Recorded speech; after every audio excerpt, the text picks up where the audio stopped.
Testing of Hyundai HGN25 air circuit breaker. The basic settings will be set by the customer. For testing, we add a 220 volt AC power supply.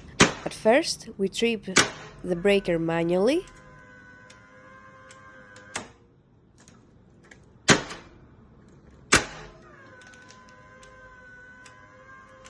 Then, we trip the breaker with the help of the UVT.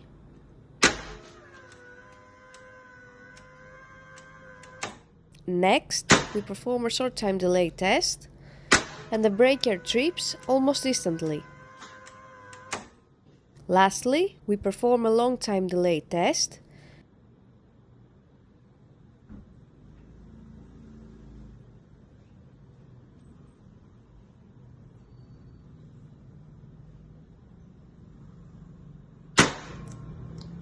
It is now clear that the air circuit breaker is working successfully and is ready to be delivered to the customer.